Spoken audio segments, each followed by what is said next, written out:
amanhã você acordasse e não tivesse ônibus, não tivesse metrô, não tivesse nem os comércios aí do seu bairro? Você conseguiria fazer as suas necessidades do dia a dia sem carro? No, God, please, no! No! Porque para muitos estadunidenses, essa é a realidade deles, e eu vou te contar um pouco mais sobre isso hoje. Se você já foi para os Estados Unidos ou você sonha em ir, você deve ter reparado uma coisa. Você consegue fazer quase tudo sem sair do carro. Pegar remédio, depositar dinheiro no banco, tomar café, comprar o café, buscar o seu pedido ou até ir na missa. E não é por preguiça, é muito de cultura, arquitetura e história. Vem cá que eu vou te explicar.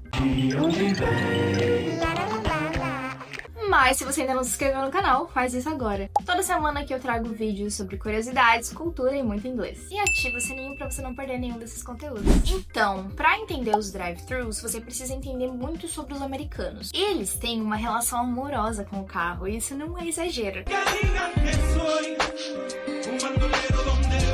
Lá nos anos de 1920, quando o carro virou acessível para a população média, tudo mudou. As cidades passaram a ser projetadas para os carros e não para as pessoas. Então as ruas são largas, os estacionamentos são enormes e nada é pensado para quem anda a pé. E aí surgiu uma pergunta então, que é: se o americano não quer sair do carro, como que a gente vende pra ele? Esse quebra-cabeça tá muito confuso. Vamos fazer um teste, ó. Você já abriu o Google Maps numa cidade norte-americana e teve a sensação de que você já viu aquilo? Um Walmart, um McDonald's, Starbucks, CVS. As mesmas ruas largas, os mesmos prédios baixos e os estacionamentos gigantes. Isso tem um nome, se chama suburbanização. Adoro falar palavras difíceis. Muitas. Obilubilada. E tem uma história por trás que é mais fascinante e mais sombria também do que parece. Vamos de história então, queridos. Senta que lá vem a história.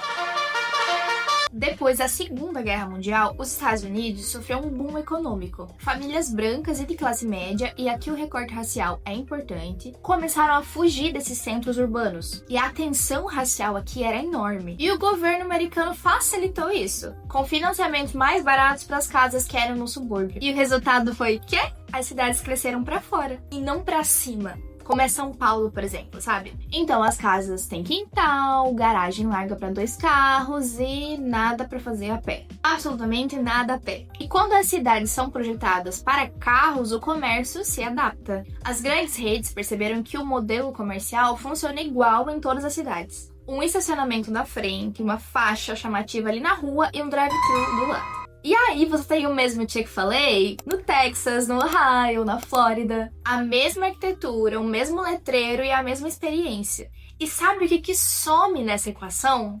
O transporte público. Bora aí, motorista! Bora!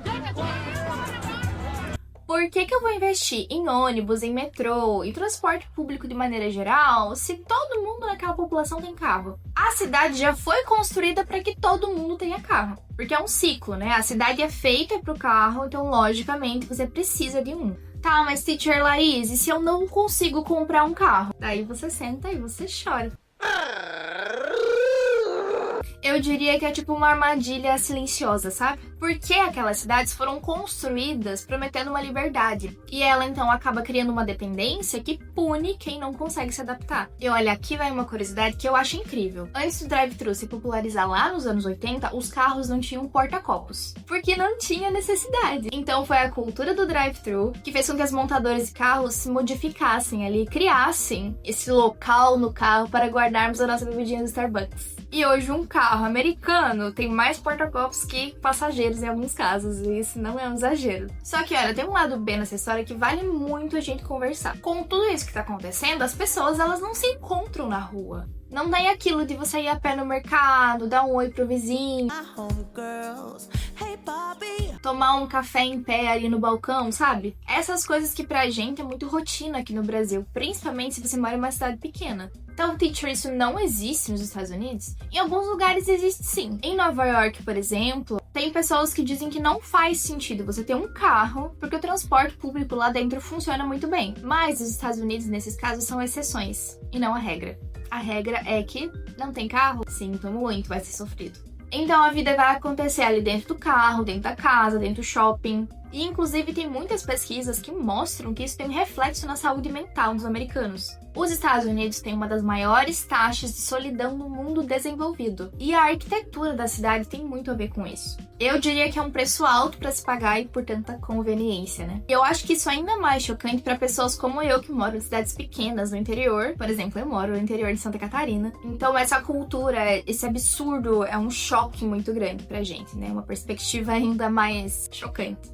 Eu tô passada, chocada. Então me diz, você acha que você iria se adaptar? Me conta aqui nos comentários. E se esse vídeo te fez ver os Estados Unidos de um jeito diferente, se inscreve no meu canal que vem muito mais vídeo de cultura por aí. Não esquece de me seguir nas redes sociais e a gente se vê no próximo. Bye bye, guys!